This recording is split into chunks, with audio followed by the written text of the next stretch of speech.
be delighted if the federal government can support with some funds. We'll get into that. We have that story for you.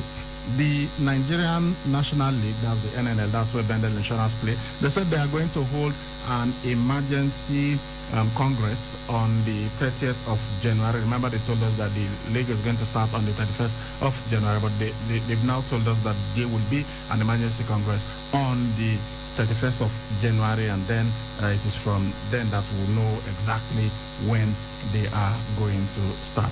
And if you are a Chelsea fan, well, we told you yesterday that it was likely to happen before today, and maybe today we'll be telling you that your new manager has been appointed. That's what we thought, but he has not only been appointed, his confirmation has not been, his appointment has not been only confirmed, he has started work. This man seems like a workaholic. He was at the Chelsea training last night. Yes, we are talking about Thomas Tuchel. He has resumed and he will be in the dugout when Chelsea play against Wolverhampton Wanderers in the English Premier League today. I'm talking about the English Premier League.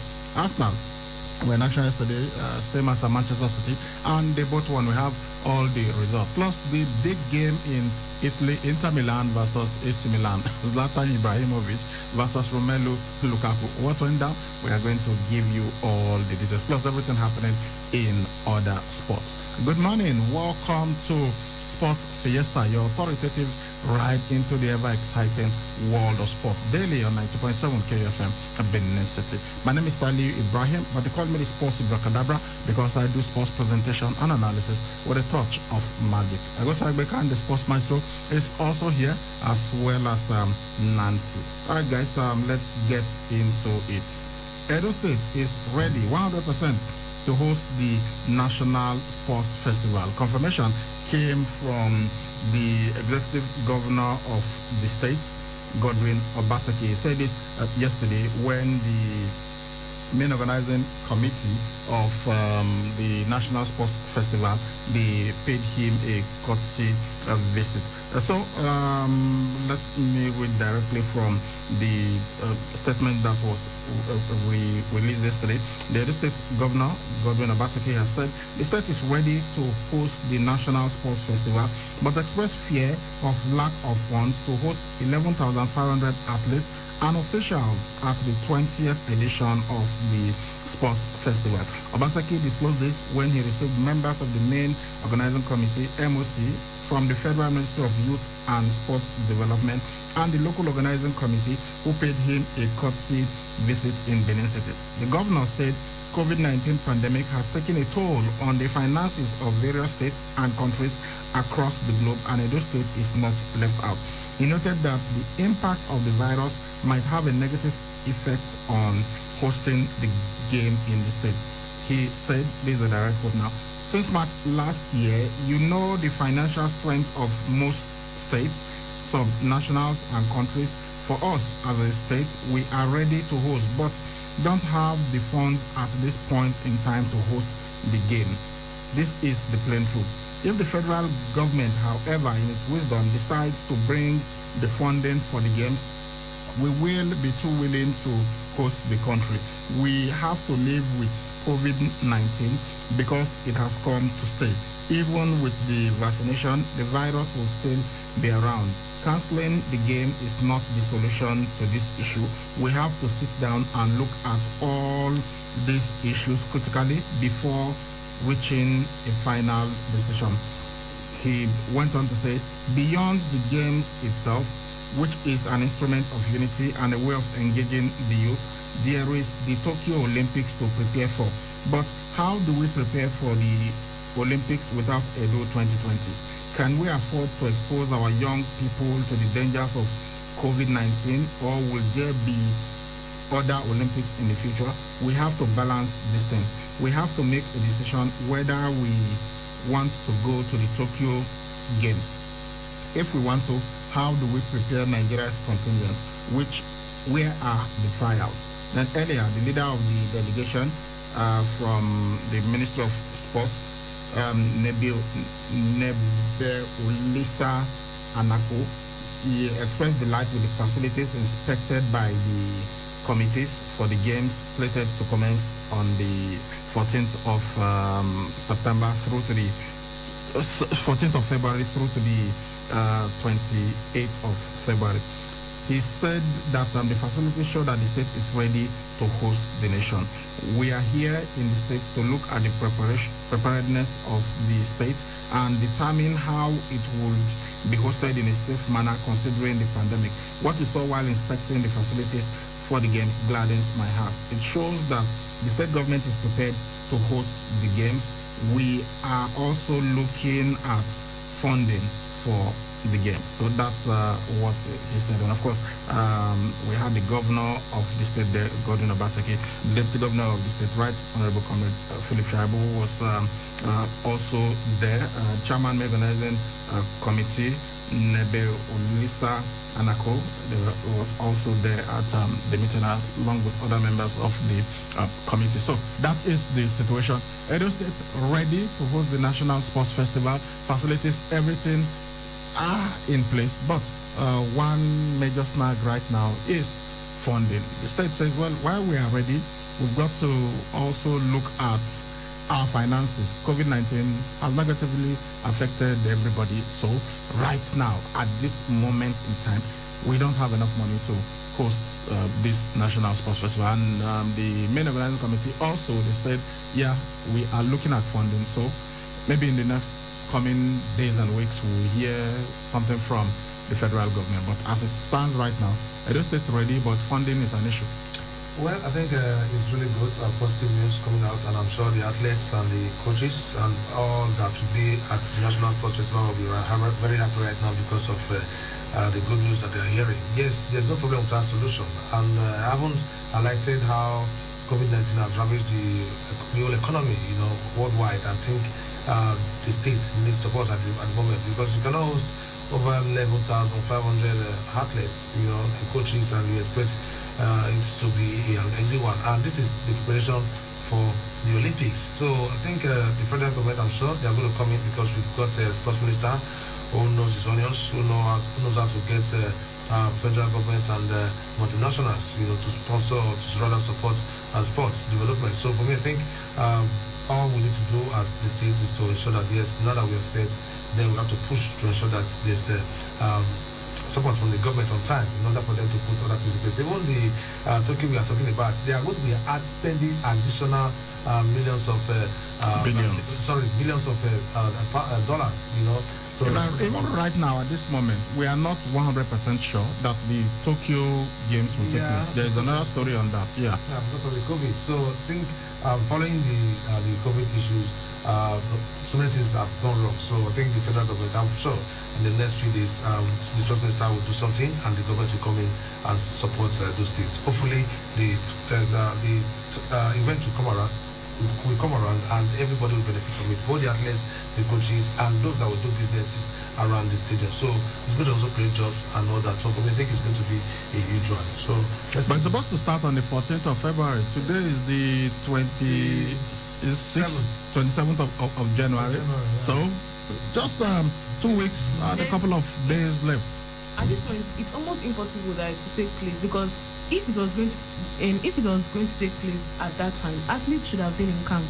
And I've spoken to most athletes; they are not even in camp. Since they left camp in March, most of them have not even returned. So I know most athletes won't even see this as good news, because what they want to hear is, when is these games going to actually start?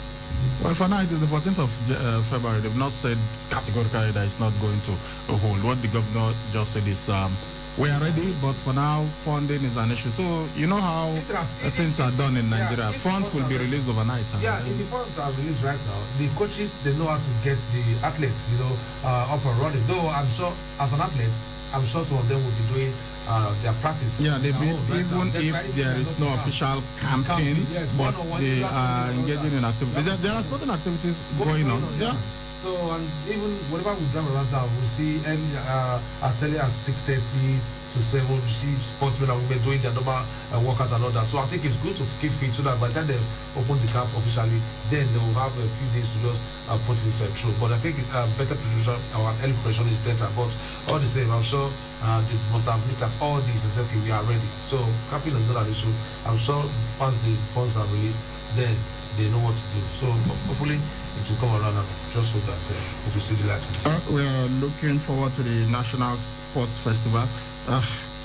It's been, and I recall in the past when we had celebrations like this. Look, this is not peculiar to the Edo 2020 National Sports Festival. It's been like this for a long time. There are some games in the past when we will be expecting it, they postponed. Some have even been cancelled outright. So we hope that Edo National Sports Festival will still take place because everybody has said, look, the state has been ready since around February last year when they first wanted to host the competition. And if the federal authorities had given the go-ahead a long time ago, the games will have taken place already. But unfortunately, because of COVID, because of some other issues, we have not been able to uphold the games. So they're looking at first funding, of course. Then they also look at safety and everything to ensure that that games take place, because as the governor pointed out, this is supposed to even help us prepare for the Olympics. Yeah, I know many of our elite athletes will not be taking part.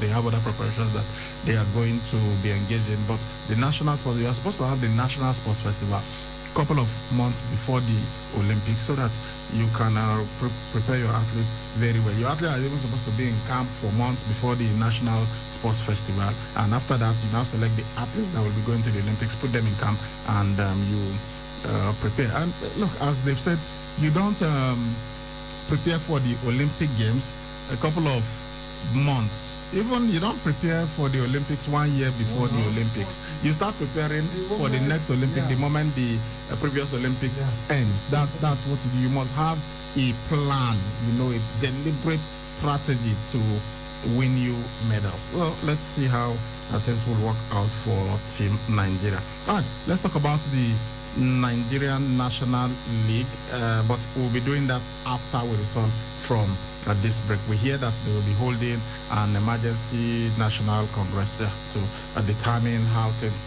will work in that league. Let's go on this break. We'll be right back. Good dentist, what can be cavities and how Colgate take they protect my teeth from cavities? Shey, they use Kung Fu? No, dear. Now, hole for teeth they cause most tooth pain will be cavity. But if you use Colgate Maximum Cavity Protection, take brush every day. The confirmed formula could help keep natural calcium inside our teeth. We could protect them from tooth decay. Time don't reach to upgrade to the world-chosen toothpaste Colgate, because Colgate locks calcium in. Keeps cavities out! Now, the Nigerian Dental Association, they recommend Colgate.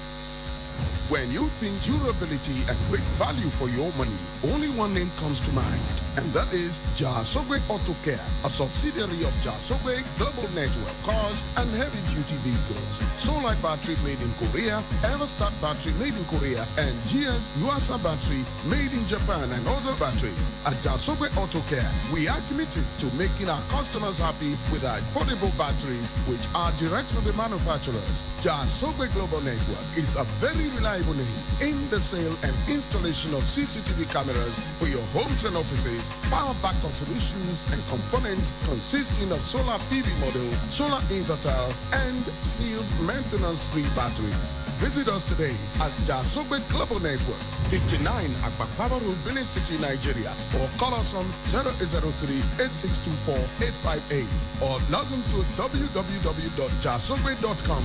Jasogwe, value for money. Honey? Yes, dear. I'm tired of the poor power situation. Every time I stock the fridge, I come back to spoiled food. I think it's about time we go solar. How? With Vertical Solar, we can have all our appliances and electronics powered by solar, and they allow us to pay small. We can pay installmentally with as low as 36,000 naira monthly, spread across 12 months. Tell me more. I know you like the idea of paying small.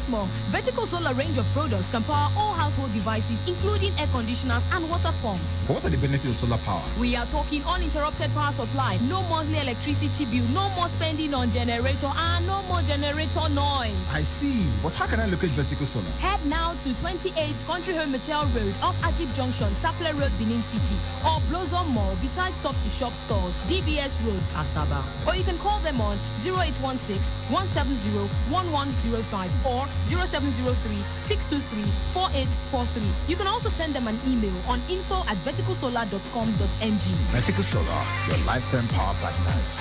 Last night, I had a dream. When I got to Africa, I had one hell of a rumble. I had to beat Tarzan's behind first for claiming to be the king in the jungle. For this fight, I've wrestled with alligators. I've tussled with a whale. I done handcuffed lightning and put thunder in jail. You know I'm bad. I have murdered a rock. I injured a stone. And I hospitalized a brick. I'm so bad I make medicine sick.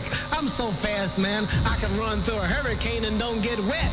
When George Foreman meets me, he'll pay his debt. I can drown a drink of water and kill a dead tree. Wait till you see Muhammad Ali. To fear and love the Creator, only there shall we. I can run through a hurricane and not get wet. Only Muhammad Ali can make such claims, and that's why he is the greatest, and not just in the ring, really. This guy was such a positive human being, and he had such great impact on humanity. The world will continue to miss him. He passed away in 2016 at the age of 74, the greatest heavyweight boxer of all time, and this way his own words. All right, let's continue with the show now. Welcome back to Sports Fiesta live on 90.7 KUFM at Benin City. Okay, let's go to what's happening in the Nigerian National League, the NNL. We hear that they are going to be holding an emergency Congress on Saturday, the 30th of January 2021. The decision for the Congress has become critical following the inability of the 46 clubs to meet requirements for registration. Only one club from the lot has met the registration conditions for the 2020-2021 season as at the time of putting this release together.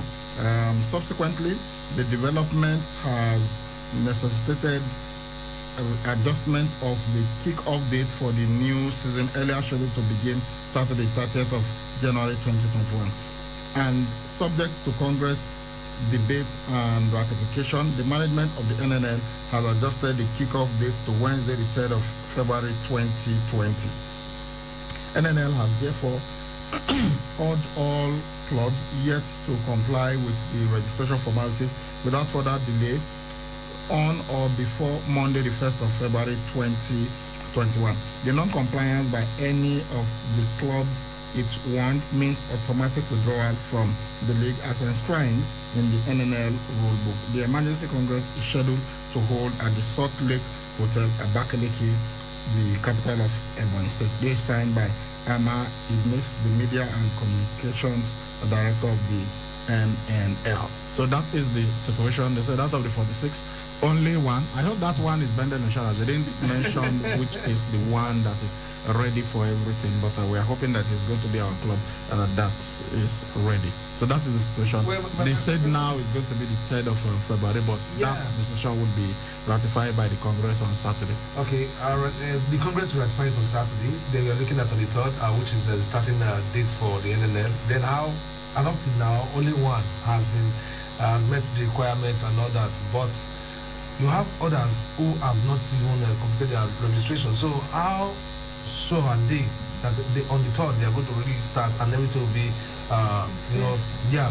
everything will be taken care of? They will do what the Nigerian Women Football League did. Those that are ready will be allowed to because by now she will be looking at 25 clubs that have done theirs and maybe 28 or 30. Saying one out of come on, I think that is really uncalled for. If they are ready to start by now, we should have gone far when it comes to registration process. Not starting on the 3rd, then you are giving them ultimatum that whoever does not meet up to the requirement to be sanctioned. Come on, I think they should have started this all before now. Well, it all depends on the club. They shouldn't have given them ultimatum.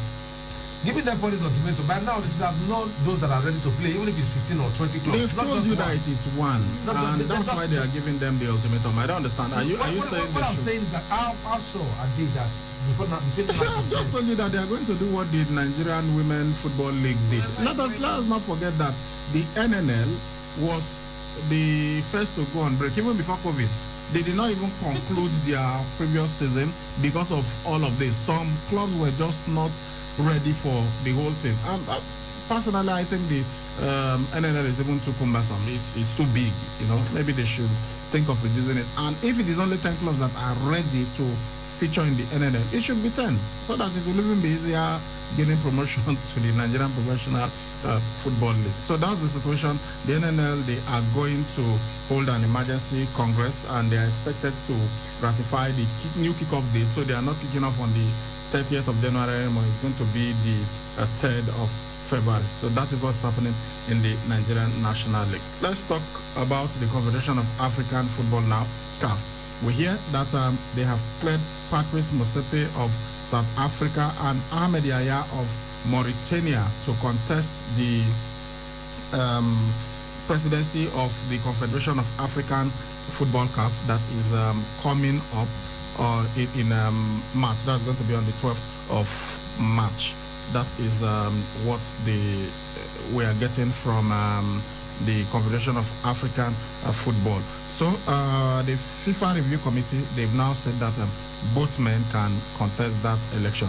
Already, previously cleared were Jack Anouma of Cote d'Ivoire, and then we also had the gentleman from Senegal, Senghor. He was also cleared, Augustin Senghor. So right now we have Patrice Motsepe, who, according to Forbes, is the 10th richest man in South Africa, and is the owner of Mamelodi Sundowns. Many consider him the favorite for the CAF presidency. So we'll have to wait and see what happens in that election.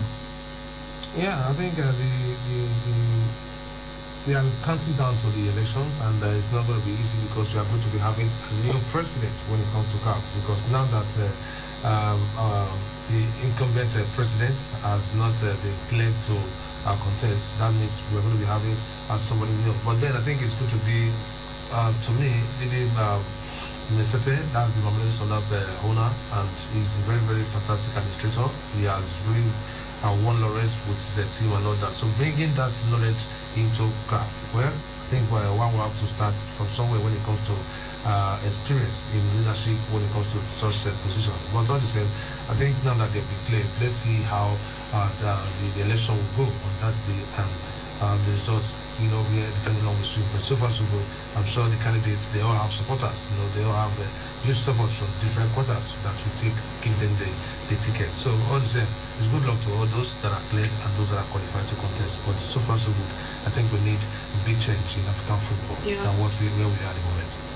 The most important thing is that whoever comes in does the job and does it really, really well, because we need a very big turnaround in African football, and we need it as fast as possible. All right, so for Ahmad, who is the current president, he's deemed ineligible. He's trying to contest, trying to see how he can be cleared. But look, I said it from the beginning that when you look at the rules governing this process, he is not going to be eligible, because it takes at least 60 days for the full disclosure to be made to you. If you are banned, before you can even go to the Court of Arbitration for Sports to protest or to appeal, you have to first get the full disclosure of your offense, why you were banned in the first place. And that process takes about 60 days. And when you look at from when he was given that ban to when the election will take place, to when the clearance will even be given, which has now come yesterday, the 26th of January, it was not possible for him to even get that full disclosure before he goes to the Court of Arbitration for so. But he's still hoping that somehow he can get clearance. But I don't think it's going to happen. But yesterday they told us that he's not eligible. So we'll see what he will do in the next couple of days. But someone was also cleared to contest election, but he's not going for the CAF presidency. Instead, he is aiming at the FIFA Council, and he is the president of the Nigeria Football Federation, Amaju Pinnick. So the FIFA has informed him that he is eligible to vie for election into the FIFA Council. That is, of course, is the highest decision-making body in the world of football. In a letter dated the 26th of January, the chairman of the FIFA Review Committee, Mukul Mudgal, informed Pinnick of his eligibility for the position. I'm quoting from the letter now. We refer to your correspondence dated 18th November 2020 regarding the subject matter in this regard. We kindly inform you that the review committee has declared you eligible for the position of member of the FIFA Council. So, Amadou Pene is free to contest. He disclosed his intention to vie for the membership of the FIFA Council in November 2020. People were tipping him to join the race to become the president of CAF. You know, at one point he was the first vice president, but he had a falling out with Ahmad, and football politics took place and everything. Well, he said, no, I'm not going for the presidency. Instead, I'm going for the FIFA Council. So he has been cleared to contest that election. All right, let's move on now. Odion Ighalo has left Manchester United, and he has written an emotional farewell to them. So to all those who, you know, were angry, saying that it was a disaster for Odion Ighalo to join Manchester United, and they were not happy that he was not playing and everything, I remember that we kept having this argument. I kept saying, look, to Odion Ighalo, he has fulfilled a lifelong dream. So it doesn't matter. People are like, he's not making enough money. And it's not even money. It's not because of money that he joined. If it were money, he would stay in China. He was making about £300,000 or over that in China. I had to take a pay cut. He was earning about £150,000 at Manchester United. So that wasn't really the issue. But let's just read from the letter that he sent on his Instagram handle at Ighalo Jude. He thanked the club, and let's just read it. It says, it's so hard to see this dream come to an end, but I give God the glory for helping me fulfill this lifelong dream of putting on a Manchester United shirt as a player and represent this great club. It was indeed an honor I will forever cherish and be grateful for. To the manager, Ole Gunnar Solskjaer, I say thank you for trusting and believing in me when many did not. To my amazing teammates, I will miss you guys. It was always fun and a time I look forward to training and spending time with all of you. And I pray we win the league and FA Cup this year. To the best fans in the world, the Manchester United fans, we have missed you, but we hear your voices cheering us from afar. We can't wait to have you all back in the stands. I am still and would remain a Manchester United fan forever. Once a Red, always a Red. Thank you at Manchester United, and God bless. This doesn't sound like anybody that had any animosity, who was angry, he wasn't playing, and what have you. Yeah, Sophie is a long-time dream, and he has to move on. And looking at Edison Cavani at the moment, and looking at Ighalo, I think they have, thought, okay, yes, let's see how we can move with one of them. But Johnson, I think it's really good. I hope he stays back at the English Premier League, because I heard that two clubs are, looking ahead of putting signing him. But then 30% him.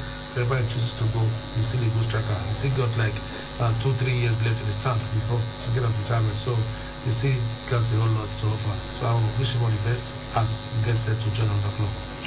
Okay, talking about the English Premier League, let's look back at some of the games that were played there last night. We had a couple of them. Crystal Palace at home. We were beaten by West Ham United, and that moved the Hammers to fourth spot. Newcastle United beat them by 3 goals to 2 at the Seahawks Park. Then Newcastle United at home, we were beaten by Leeds United 2-1. Southampton this time around failed to beat Arsenal, and for the second time at the St. Mary's Stadium, they were beaten 3-1 by the Gunners. Arsenal came from behind to win that. While West Bromwich Albion went at the Hotspurs, we are hammered. That Manchester City 5 goals today. That's the second time in a couple of weeks that West Bromwich Albion can be hammered 5-0 by a club. Who beat them now? There's one club that was it Leeds United that beat them 5-0 also. And for Sam Allardyce, he's known as a genius when it comes to helping teams to escape relegation. Well, it's not impossible just looking at where they are. They are 19th on the table on 11 points. But this is going to be really, really difficult for him now. And yesterday, Pep Guardiola was full of praises for him before the game, and I said, this might just be mind games. I was talking about how great Sam Allardyce was at escaping relegation and all that stuff, but it didn't work out yesterday. They were soundly beaten by Manchester City, who are now top of the English Premier League. They've got 41 points from their 19 games. Manchester United second, 40 points from 19. Leicester City third, 30. Is it 33? 38 points from their 19. Then West Ham United fourth, 35 points from their 20. Liverpool have gone to fifth, but they've got a game in hand. If they win that, they will go back to fourth. They've got 34 points from their 19 games, while Tottenham Hotspur are sixth right now, 33 points from 18. Everton seventh, 32 points from 17. Arsenal have moved to 8th. They are now above Chelsea, 30 points from 20.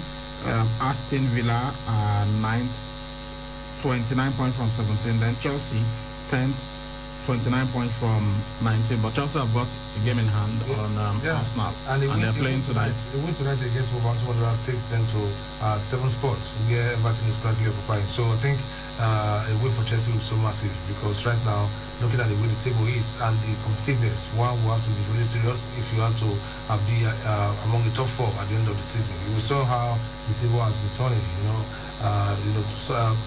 United to be another team tomorrow. Now it's of Manchester City. Maybe the citizens will say this time, let's see, as we use our local balance, we die here. Now that they are at the top, I know it's good. The table will turn tonight. If United wins, United will go back to 1. But I know for a couple of months it could be like that. But at some point, I'm sure one of the teams will stay put and try to finish high. But then I think it's good. And now that Chelsea playing tonight with a new manager, I'm sure the atmosphere in camp, must have been electrified by now, and nothing less than there's nothing less that you do that we give joy to the newly appointed manager, apart from winning, because that is what he likes to do, and he plays a high pressing game. So the players should get ready for a high pressing game. Who is not ready, so ready to go on loan or be shipped out on permanent deal. But all the same, I think their performance against Wolves today will determine how they are going to fare this season. But I think the way will be massive for Thomas Tuchel and his boys.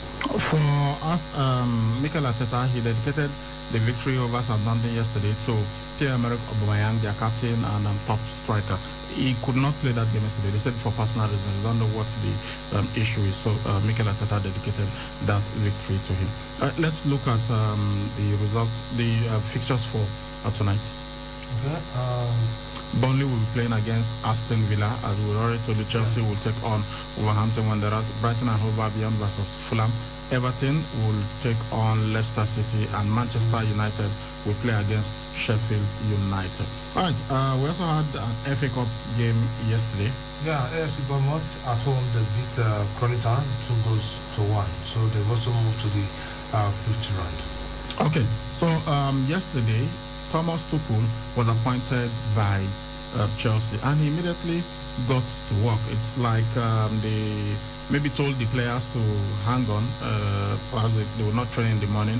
They had to train in the evening when Tuchel arrived. So he's ready to be in charge. There was this worry with Frank Lampard leaving with his entire team, who was going to be in charge, and we were like, okay, maybe perhaps Peter Cech would step in just to handle one game or something.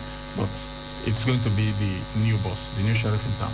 Yeah, good one. I think that will inspire the players to give their best. After all, he has already worked with a couple of the players, and that will also help him in getting results. Christian Pulisic at Dortmund played under him. Even Aubameyang, who is with Arsenal at the moment, also played under him, helped him to win the DFB Pokal Cup. And he has also Thiago Silva at PSG. So coming and being a German, the communication between him and the German guys, Timo Werner and Kai Havertz, I think that will really help them to settle. Antonio Rudiger is also there. So I think the players will be ready to do great stuff. I'm sure he knows how to play everyone, he knows their positions, and he will definitely play them in their rightful positions, and then try to still fresh ideas into the guys. Well, he plays a different football from Frank Lampard, so that is the reason why he was doing the job, and he has won a couple of trophies despite he has not won the Champions League. But then that could be one of the things that Chelsea will need from him after his 18-month contract, and if he does well, then they could give him a contract extension and see if he will to win the Champions League with Chelsea. So a whole lot is expected from him, and it's really good that he has to start work immediately. And there were rumors previously that Chelsea were going to give him a 4.5-year contract, but yesterday they announced that it was 18 months, the same 18 months that Frank Lampard spent. And honestly, if I were a manager, knowing how the Chelsea job is, I don't think I would sign for more than a year. Being appointed Chelsea manager, don't worry, just give me a year. After 1 year, we will renegotiate, and then if you want me to continue, give me another year, and maybe that's how you will be going. But anyway, the managers know that if they sign a long-term contract and they are fired, there is the issue of compensation. Yeah. So maybe it's a smart strategy. Okay, let's talk about the Olympic Games. I mentioned it briefly when we were talking about the Edo 2020 National Sports Festival. Organizers of the Tokyo 2020 Olympics, they are adamant that the games will go ahead this year. However, there are still doubts whether that games will actually take place. So members of the executive committee of the IOC, they will be meeting at a video conference on Wednesday, and they will do so amid the uncertainty regarding the delayed Tokyo 2020 Olympic Games. Last year's unprecedented pronouncement, that is to postpone the Olympic Games, is the first time that it's happened in peacetime. So there have been talks. Japan, many people in Japan feel, according to a poll I saw, about 80% of the population say that they should just either postpone the game or to cancel it. In fact, even the mayor of Osaka said they should cancel the games or move it to 2024. But as we mentioned, other cities are already standing by. So this is the situation now. There is no guarantee right now. But maybe after today, when the IOC, they meet via video conferencing, they would still take a stand. But in spite of what is happening, all the assurances and everything, there are still serious doubts about the Olympic Games taking place this year in Tokyo. The number of persons that actually arrive for the games are just too much. So I don't think the organizers won't be able to control everybody, because people will come from every part of the world, and these people most likely, some of them might test positive and all that. I don't think it's going to hold. I don't think so. They've said the games will hold. They are not going to allow that many people come into Japan with what is happening. So maybe it will just be the athletes that no, it's not going to be staggered. What they could do is to hold it behind closed doors, which means that no fans will be allowed, and that's what they are doing in football, and so they might do that for the Olympic Games. There are doubts, but from what the Prime Minister of Japan is saying, from what the IOC is saying, and some other issues, I think they will hold the games, but it's going to be a most unusual Olympic Games, wherein you will not be having fans come to the stadium to cheer the athletes. Okay, let's go back to the United States of America and look at what happened yesterday in basketball. We had a couple of games. Yeah. Let's look at them. Atlanta Hawks were in action and took on the LA Clippers. The Hawks won 108 points to 99 points. Reggie Jackson of LA Clippers got 20 points, 7 rebounds and 8 assists, while Trae Young of Atlanta Hawks scored 38 points, 3 rebounds and 5 assists. Houston Rockets took on Washington Wizards, and the Rockets won 107 to 88 points. Top performers were Bradley Beal of Washington Wizards, got 23 points, 5 rebounds and 4 assists, while DeMarcus Cousins of Houston Rockets scored 19 points, 11 rebounds and 2 assists. Utah Jazz defeated New York Knicks 108 points to 94 points. Austin Rivers of New York Knicks got 25 points, 3 rebounds and 1 assist, while the Gobert of Utah Jazz scored 18 points, 19 rebounds, and 2 assists. We've got a couple of matches today, so many, but let me quickly take them. Charlotte Hornets will take on Indiana Pacers, Cleveland Cavaliers versus Detroit Pistons, Orlando Magic will face Sacramento Kings, while Atlanta Hawks will take on Brooklyn Nets. Elsewhere, Miami Heat versus Denver Nuggets, Philadelphia 76ers will take on LA Lakers, Toronto Raptors versus Milwaukee Bucks, San Antonio Spurs will take on Boston Celtics, New Orleans Pelicans versus Washington Wizards, Phoenix Suns will take on Oklahoma City Thunder, while Utah Jazz will meet Dallas Mavericks. And lastly, Golden State Warriors will take on Minnesota Timberwolves. There's one emotional game, which is 76ers versus Lakers, because Kobe Bryant was born in Philadelphia. So the Lakers traveling there to play today is going to be emotional, and I'm expecting a fantastic game from the Lakers. They've done well on the road, 10 out of 10. That has been massive for them. Of course, we remember sadly the passing of Kobe Bryant and his daughter Gigi last year in a helicopter crash. Really heartbreaking what happened.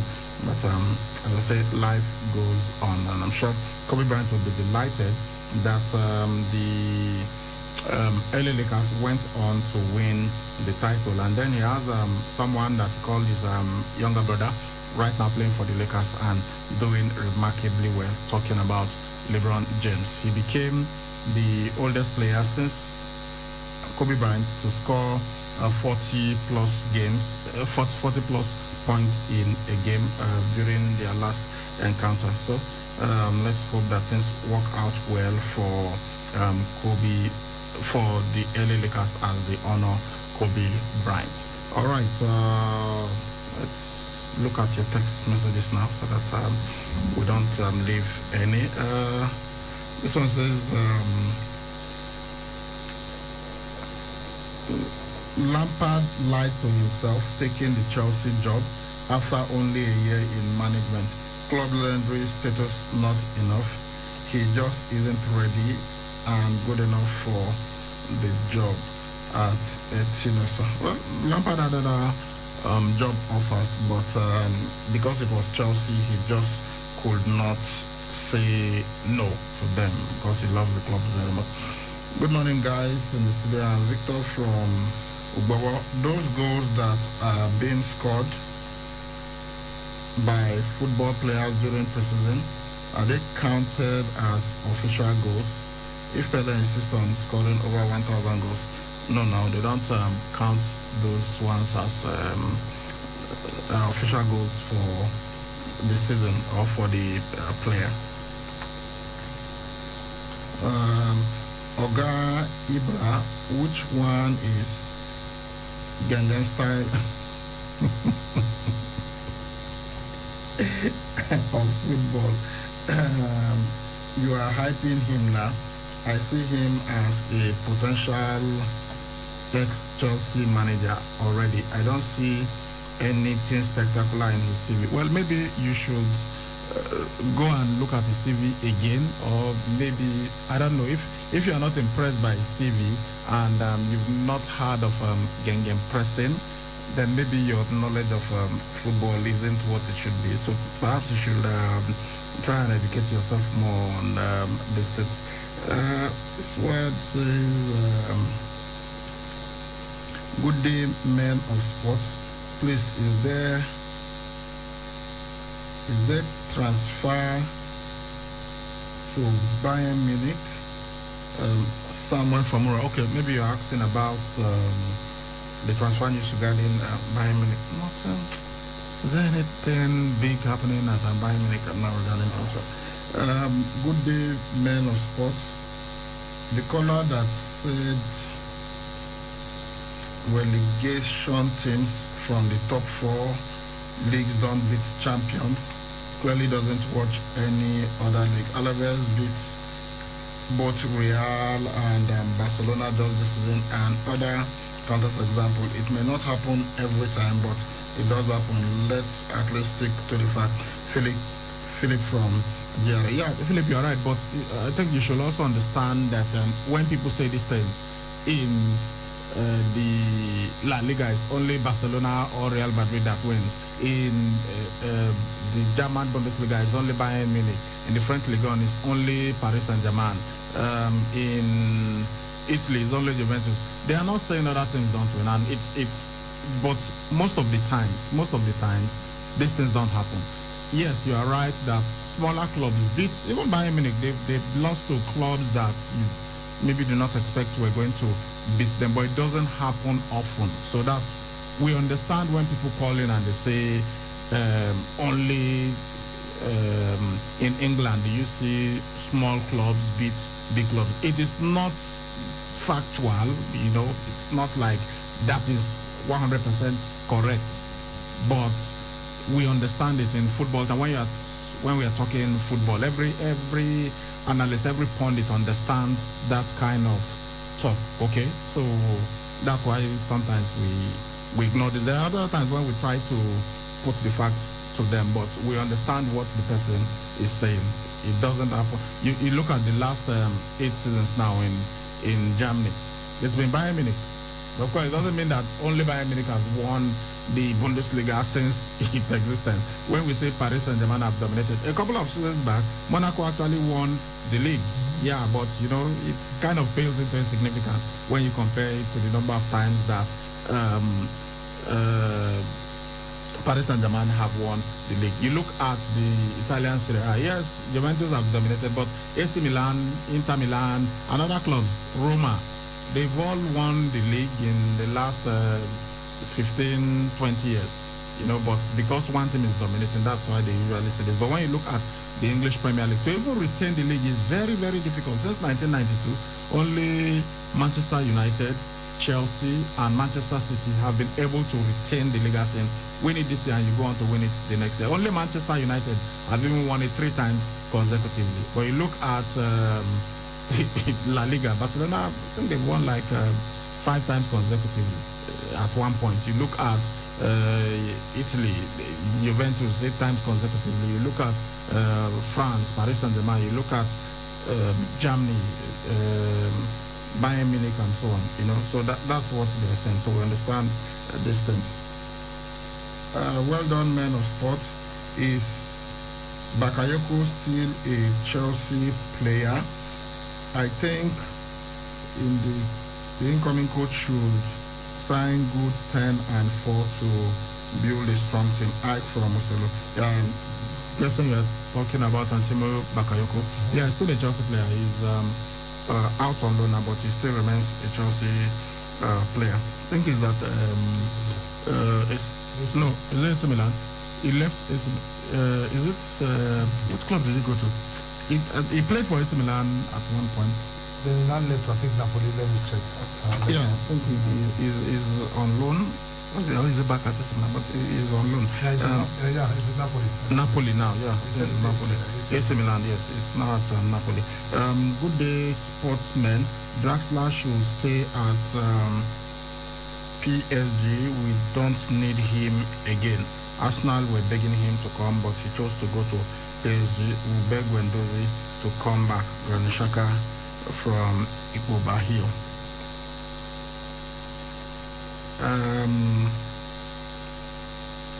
Good day, sirs. In terms of what is FIFA World Cup bigger than Olympics? Oh, okay. The FIFA World Cup is the single biggest sports competition. We're talking about single sports, as in, if you are looking at tennis, you are looking at basketball, you are looking at football, you are looking at cricket, you are looking at all of these things.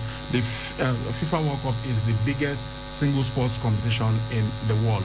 The Olympic Games, there is also football in the Olympic Games. So the Olympic Games is, of course, the biggest sports competition in the world when you are looking at multi-sports. But if you are looking at single sports competition, then it is the FIFA World Cup. Then in terms of viewership, like the World Cup final, for instance, the number of people who will be tuned in watching the FIFA World Cup final, you don't have that. Of course, cumulatively from the Olympics, when you put everything together, yeah, it might be more. But there is no single competition, not even the 100 meters final, that you have more people watching it that will be watching the FIFA World Cup. So in terms of that, in terms of viewership, you know, I hope you understand what I'm saying. I said if you put everything together, then the Olympics is higher. But if you are looking at just one day, June 22, that's my birthday, so it came to my head naturally. Let's say the World Cup final is June 22. On that day, the number of people who will be watching, you can't compare it to any other sports at the Olympics. So let's say March 25 is the 100 meters men's final, because that's one of the most watched, I think it's one of the most watched events at the Olympic Games. You can't compare people watching that day to people who watch the FIFA World Cup final. So when you look at it from this perspective, the World Cup is bigger. But of course, the Olympics, the number of people who will be there, the different sporting competition, when you put all of them together, then it will be higher than that of the World Cup. Guys, we wish we could go on, but this is where we've got to drop anchor. But before we do, time to blow the final whistle. I cannot wait to meet my new team and compete in the most exciting league in football. I am grateful to be part of Chelsea. We all have the greatest respect for Frank Lampard's work and the legacy he created at the club. New Chelsea manager Thomas Tuchel speaking after his appointment on Tuesday. And that's the final whistle on Sports Fiesta this morning. All right, that's our package. We'll see you at 4 p.m. on a fresh edition of Sports Fiesta. My name is Saliu Ibrahim. They call me Sports Brokadabra. I've been doing this with Egosa and Nancy. Please stay tuned for KU.